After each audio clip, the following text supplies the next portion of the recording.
तलाक के बाद शादी खत्म हो जाती है, लेकिन क्या बच्चों से भी रिश्ता खत्म हो जाता है? एक बाप जो रोज अपनी बेटी को स्कूल ले जाता था और एक माँ जो रोज अपने बेटे को सुलाती थी। लेकिन जब डाइवोर्स होता है तो बच्चा अक्सर एक पेरेंट से दूर हो जाता है और दूसरे के सिर्फ यादों में रह जाता है। तो सवाल है, क्या डाइवोर्स के बाद एक पेरेंट को अपने बच्चे से मिलने का लीगल हक है? जवाब है हाँ, और उसे कहते हैं विजिटेशन राइट्स। आज हम इस वीडियो में जानेंगे विजिटेशन राइट्स क्या होते हैं, क्या कोर्ट से अप्रूवल लेना पड़ता है और क्या होता है जब दूसरा पेरेंट मना कर दे। सबसे पहले फर्क समझिए। कस्टडी का मतलब है बच्चा किस पेरेंट के साथ परमानेंटली रहेगा। विजिटेशन का मतलब है दूसरे पेरेंट को बच्चे से मिलने का अधिकार। एग्जाम्पल, अगर कोर्ट ने मदर को कस्टडी दी है तो फादर विजिटेशन राइट से मिल सकता है, जैसे कि संडे को मिलना, हॉलीडेज पे स्टे, स्कूल वेकेशन में share times, video calls and weekend calls. ये राइट्स कोर्ट डिसाइड करती है बच्चे के बेस्ट इंटरेस्ट को देख के। इंडिया में गार्जियनशिप एंड वार्ड एक्ट 1890 और Hindu minority and guardianship act 1956 दोनों विजिटेशन के प्रोविजन रेगुलेट करते हैं। Section 12 of guardianship and ward act, court can make orders allowing the non-custodial parent to access the visitation right of the child.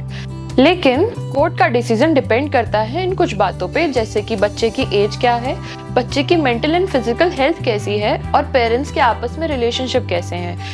क्या visit करना safe और healthy रहेगा? Child का welfare is above parents right. Court parental ego नहीं देखती, बच्चे के benefit को देखती है। विजिटेशन राइट ऑटोमेटिकली नहीं मिलता। अगर आप नॉन कस्टोडियल पेरेंट हैं तो आपको फैमिली कोर्ट में एप्लीकेशन फाइल करनी होती है। आपको कोर्ट को बताना होता है कि आप बच्चे से मिलने में इंटरेस्टेड हो और प्रूव करना होता है कि आप फिट पेरेंट हैं इमोशनली, मेंटली एंड फाइनेंशियली।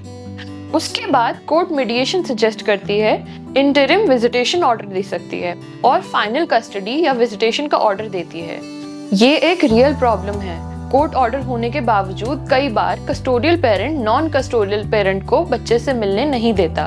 लेकिन अगर आपके पास वैलिड कोर्ट ऑर्डर है और अगर आपको विजिटेशन से रोका गया है तो कंटेम्प्ट की पिटीशन डाली जा सकती है। कोर्ट स्ट्रिक्ट एक्शन लेगा, warning, fine, even changes of custody भी हो सकती है।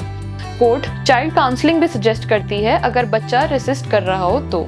दूसरे पेरेंट का पर्सनल गुस्सा बच्चे के राइट पर हावी नहीं हो सकता।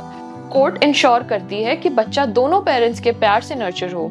आजकल कोर्ट वर्चुअल विजिटेशन को भी इनकरेज करती है, स्पेशली जब पेरेंट्स अलग सिटीज में हो, लॉन्ग डिस्टेंस ट्रैवल फिजिबल ना हो, पैंडेमिक या इमरजेंसी की सिचुएशन हो तो WhatsApp video call, Zoom access और फिक्स्ड डिजिटल टाइम ये भी शेड्यूल किया जा सकता है। ये भी लीगली इन्फोर्सेबल होता है।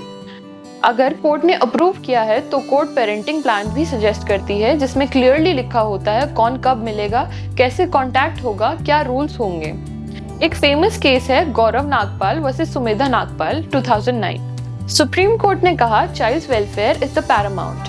पेरेंट्स की लीगल राइट्स बच्चे के साइकोलॉजिकल डेवलपमेंट के नीचे आते हैं। कई बार बच्चा इमोशनल ट्रॉमा फेस करता है जब उसके पेरेंट्स से अलग कर दिया जाता है। विजिटेशन राइट सिर्फ एक पेरेंट के नहीं होते, बच्चे के भी होते हैं। बच्चों को दोनों पेरेंट्स का प्यार मिलना चाहिए, इवन इफ शादी खत्म हो गई हो। अगर आप एक पेरेंट हैं जो डाइवोर्स के बाद अपने बच्चे से मिलना चाहते हैं तो चुप मत रहिए। कोर्ट से विजिटेशन राइट मांगना आपका लीगल राइट है।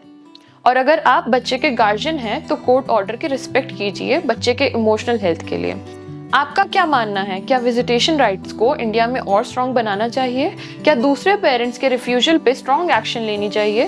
कमेंट्स में अपना ओपिनियन जरूर दीजिए। मिलते हैं अगले एपिसोड में एक कानूनी सच के साथ। मैं हूं जिज्ञासा और आप देख रहे हैं द लॉ एडवाइस।